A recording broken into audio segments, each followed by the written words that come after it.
कसे आहात? चांगले आहेत ना? चांगलेच राहतं. इथं हे बघा तुम्ही बघू शकता आमची इथं होळीची तयारी चालू झाली. आणि आमच्या कॉलनीत गार्डनमध्येच होळीचं हे सगळं होतं. तर चला मग बघू. हॅलो दोस्त, कसे आहात? चांगले आहेत ना? चांगलेच राहा. मी वैशाली ब्लॉगमध्ये तुमचं सगळ्यांचं स्वागत करते. तर आज आहे होळी. होळीच्या तुम्हाला खूप खूप शुभेच्छा. माझ्या पूर्ण परिवारकडनं तुमच्या पूर्ण परिवाराला हार्दिक शुभेच्छा. आज होळी आहे. होळीला तुम्ही बघू शकता बाहेर खूप आवाज चालू आहे, कारण होळी बाहेर पेटलेली आहे. तिथलं मी पूजेला आता जाईल आणि तुम्हाला तिथलं सगळा व्हिडिओ तुम्हाला डिटेलमध्ये मी तुम्हाला दाखवणार आहे. तर मी आज नैवेद्यासाठी काय काय बनवलं ते मी तुम्हाला दाखवते. इथं मी पोळ्या बनवले, भाते, परत डाळे, इथं भरलेली मिरची आहे. ही भरलेली मिरची मी कशी बनवली ते तुम्हाला माझ्या पुढच्या ब्लॉगमध्ये तुम्हाला नक्की बघायला भेटेल. तुम्ही माझ्या चॅनलवर जाऊन याची रेसिपी बघू शकता. बनवलेले होममेड पेढ्यांची रेसिपी माझ्या चॅनलवर तुम्हाला भेटून जाईल. तुम्ही जाऊन बघू शकता. हे बघा, एवढेच राहिले, सगळे संपले पेढे. एवढेच राहिले. आता आम्हाला गोड डाळ भात बरोबर टेस्टसाठी. तर ही कशी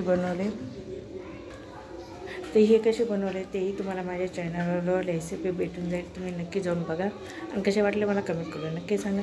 पुन्हा एकदा तुम्हाला होळीच्या शुभेच्छा. तर चला मग आपण होळीची पूजा करायला जाऊया.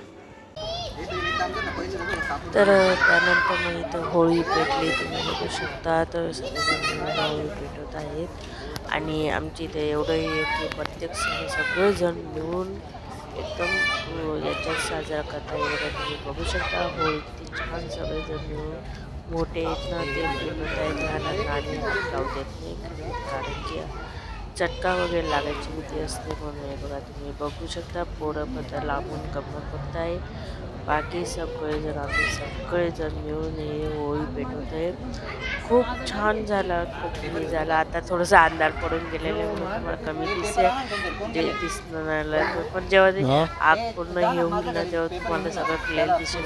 सगळं अजून पेटते ना म्हणून मग थोडंसं हे वाटेल.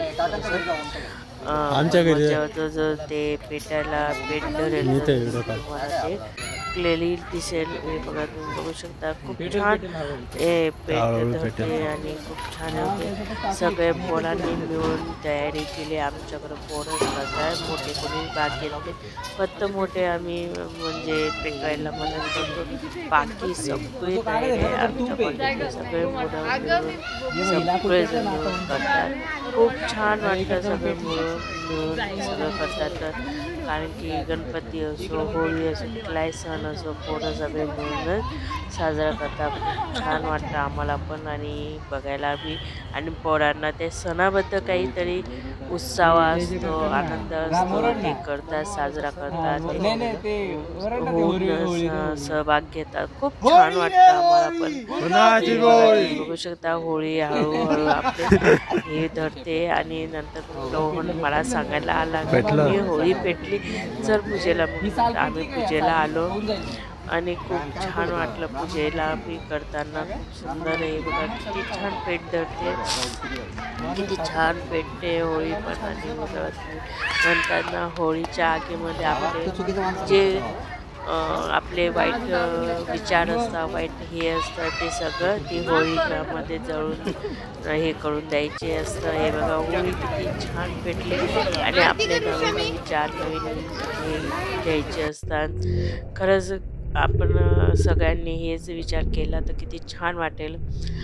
पण चला ठीक आहे, आता आपण होळीची पूजा करूया. आणि हे बघा इथं किती छान होळी पेटली आहे. खूप सुंदर वाटते बघू शकता तुम्ही. आणि संपूर्ण गार्डनमध्ये ना असं उजेड पडलं होतं. तर त्यानंतर आम्ही सगळेजण बाया होळीची पूजा करायला आलो आहे. इथं मी पिंक कलरची साडी घातलेली तुम्ही बघू शकता. मी ऑलरेडी आधी वेगळी साडी घातली होती, नंतर पूजेच्या वेगळी चेंज केली होती. हे बघा तुम्ही बघू शकता. खूप छान झाली पूजा आमची, खूप सुंदर झाली. आणि आमच्या इथं तेवढं बरं सगळे कॉलनीवाले एक मिळून सगळेजण साजरा करतात. खूप सुंदर आहे. बघा तुम्ही बघू शकता आमच्या कॉलनीतले सगळे आलेले आहेत आणि पूजा करतायत. तर हे बघा बघू शकता खूप छान झालेलं आहे. इथं आम्ही पूजा करतोय. आधी दिवा लावला, मग हळद कुंकू, आधी पाणी फिरवलं, नंतर मग हळद कुंकू अक्षदा वाहवले, नंतर मग आरती केली आणि नैवेद्य जो आपण बनवलेला असतो तो नैवेद्य द्यायचा असतो. नैवेद्य म्हणजे आमच्याकडं आता डाळ भात पोळी भाजी आणि हे असतं काय म्हणतात काय फुनके बनवतात. म्हणजे ते फुनके म्हणजे ना सगळ्या डाळींचे जे मिक्स असतात ते फुनके असतात, ते फुनके बनवतो. फुनक्यांची मी एखाद्या वर्षी मी तुम्हाला रेसिपी नक्की दाखवले. खूप छान फुनके असतात, तेही खूप टेस्टी देतात आणि ते मी मला एखाद्या वेळेस नक्की त्याचीही रेसिपी तुम्हाला तुमच्यासोबत शेअर करेल. तर मग या पद्धतीने आमची पूजा झाली. मी तिथे दिवा ठेवून दिला आणि या पद्धतीने आमची पूजा झाली आणि त्यानंतर मग आम्ही घरी येऊन घरच्या देवांना मी नैवेद्य वगैरे दाखवला आणि नंतर इथं आमची होळीचं पूजा पूर्ण झाली. तुम्हाला ही होळी कशी वाटली मला कमेंट करून नक्की सांगा आणि तुम्ही काय काय साजरा केलं तेही नक्की सांगा. पुन्हा भेटूया पुढच्या व्हिडिओमध्ये. तोपर्यंत बाय. श्री स्वामी समर्थ.